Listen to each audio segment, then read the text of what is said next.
Your mortgage guy Brian here with some more great information to make the mortgage process easier for you. So I love working with first-time home buyers, and one of the first questions they always ask me is, what do I qualify for? How much can I buy? Can I buy $1 million? Can I buy $5 million?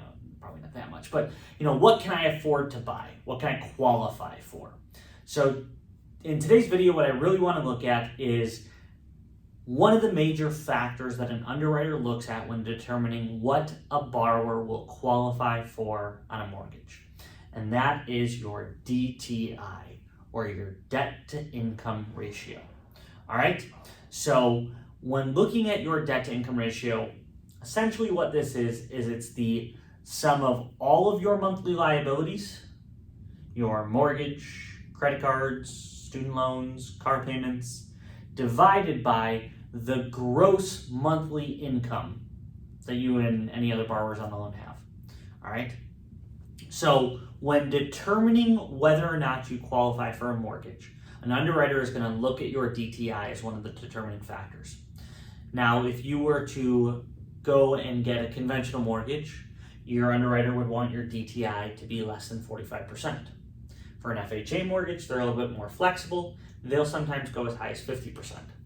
Now, I put a little caveat on that I have seen borrowers get approved with higher than 45% on conventional and higher than 50% on FHA mortgages, because DTI is just one of multiple factors that determine qualifications.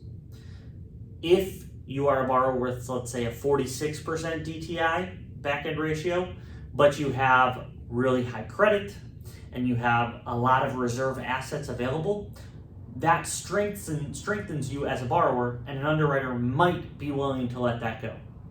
All right, so what are the components of your DTI, right? Remember, we said it's your monthly liabilities divided by your gross monthly income.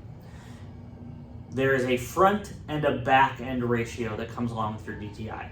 Your front end ratio is made up of your PITIA, or your mortgage. Now, what is PITIA? It's your principal and interest, your taxes, that's going to be your property taxes, your insurance, that's your homeowner's insurance, and your assessments. So let's say you live in a community that has an HOA, that would be your assessments. Your mortgage is your PITI, and then you have your assessments that's paid individually to the association. That's your front end, right? Your PITI, your assessments divided by your gross monthly income.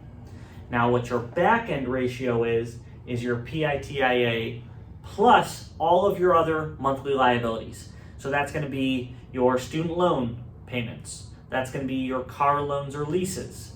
Now, side note, if you have a car loan that has less than 10 months of repayment left on it, an underwriter will a lot of the times be willing to exclude that as a liability against you. So let's say you bought a car and you only have 3 more payments left and it's $350 a month. If there's only 3 payments left and you have a loan on that car, not a lease, but a loan, the underwriter may be willing to exclude that liability. You also then have credit cards. Now, even if you pay all of your credit cards off every single month, there is still a little notice on every statement that says your monthly minimum liability. That monthly minimum is going to be what an underwriter is going to be using to qualify you for this DTI. All right, so that's the front and the back, the various components. These are all always divided by your gross monthly income, right? We use pre-tax income. So if you're making $120,000 a year salaried and your W-2 says you're making $120,000 a year, your gross monthly income is going to be $10,000. So you take all of your liabilities divided by your gross monthly income, and that's going to give us our front and back end ratios. Now, in part 2 of this video, I'm going to actually go through a specific example of a borrower that I had and kind of show you how we calculate this DTI. Now, if you have any questions about the components of DTI, make sure to comment below. Otherwise, follow me at Your Mortgage Guy Brian, subscribe to this channel, or at Your MG Brian on Instagram. Make sure to like, subscribe so you can get updates when new videos come out.